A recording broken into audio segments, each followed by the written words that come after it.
ನಮಸ್ಕಾರ ಸ್ನೇಹಿತರೆ ಇವತ್ತಿನ KRS ಡ್ಯಾಮ್ನ ವಾಟರ್ ಲೆವೆಲ್ ಎಷ್ಟಿದೆ, ಇಂದು KRS ಡ್ಯಾಮ್ನಲ್ಲಿ ಎಷ್ಟು TMC ನೀರಿನ ಸಂಗ್ರಹವಿದೆ ಹಾಗೂ ಇವತ್ತಿನ KRS ಡ್ಯಾಮ್ನ ಇನ್ಫ್ಲೋ ಅಂದರೆ ಒಳಹರಿವು ಮತ್ತು KRS ಡ್ಯಾಮ್ನ ಔಟ್ಫ್ಲೋ ಅಂದರೆ ಹೊರಹರಿವಿನ ಬಗ್ಗೆ ಸಂಪೂರ್ಣವಾದ ಮಾಹಿತಿಯನ್ನು ಈ ವಿಡಿಯೋದಲ್ಲಿ ತಿಳಿಯೋಣ. ಅದಕ್ಕಿಂತ ಮುಂಚೆ ಈ ವಿಡಿಯೋಗೆ ಒಂದು ಲೈಕ್ ಮಾಡಿ. ನೀವು ಒಂದು ಲೈಕ್ ಮಾಡೋದ್ರಿಂದ ಈ ವಿಡಿಯೋ ಹೆಚ್ಚು ರೈತರಿಗೆ ರೀಚ್ ಆಗುವ ಸಾಧ್ಯತೆ ಇದೆ. ಹಾಗೆ ತುಂಬಾ ಜನ ನಮ್ಮ ವಿಡಿಯೋಸ್ ನೋಡ್ತಿದ್ದೀರಾ, ಆದರೆ ನಮ್ಮ ಚಾನಲ್ ಸಬ್ಸ್ಕ್ರೈಬ್ ಆಗ್ತಾ ಇಲ್ಲ.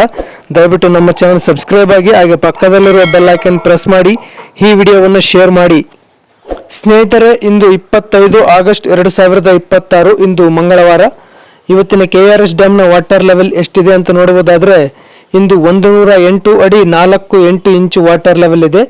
ಇನ್ನು ಕಳೆದ ವರ್ಷ ಇದೇ ಟೈಮ್ನಲ್ಲಿ KRS ಡ್ಯಾಮ್ನ ವಾಟರ್ ಲೆವೆಲ್ಲು 123 ಅಡಿ 70 ಇಂಚು ವಾಟರ್ ಲೆವೆಲ್ ಇತ್ತು. ಇನ್ನು KRS ಡ್ಯಾಮ್ನ ಗರಿಷ್ಠ ನೀರಿನ ಮಟ್ಟ ಇರೋದು 124 ಅಡಿ 80 ಇಂಚು ಇರೋದು. ಸೊ ಇನ್ನು ಇವತ್ತಿನ KRS ಡ್ಯಾಮ್ನಲ್ಲಿ ಎಷ್ಟು TMC ನೀರಿನ ಸಂಗ್ರಹವಿದೆ ಅಂತ ನೋಡುವುದಾದರೆ ಇಂದು 30.416 TMC ನೀರಿನ ಸಂಗ್ರಹವಿದೆ. ಇನ್ನು ಕಳೆದ ವರ್ಷ ಇದೇ ಟೈಮ್ನಲ್ಲಿ KRS ಡ್ಯಾಮ್ನಲ್ಲಿ 47.950 TMC ನೀರಿನ ಸಂಗ್ರಹವಿತ್ತು. ಇನ್ನು KRS ಡ್ಯಾಮ್ನ ಗರಿಷ್ಠ ನೀರು ಸಂಗ್ರಹ ಸಾಮರ್ಥ್ಯ ಇರೋದು 49.452 TMC. ಸೊ ಇನ್ನು ಇವತ್ತಿನ KRS ಡ್ಯಾಮ್ನ ಇನ್ಫ್ಲೋ ಅಂದರೆ ಒಳಹರಿವಿನ ವಿಚಾರಕ್ಕೆ ಬರೋದಾದರೆ ಇಂದು 1367 ಕ್ಯೂಸೆಕ್ ನೀರು ಒಳಹರಿವು ಆಗ್ತಾ ಇದೆ.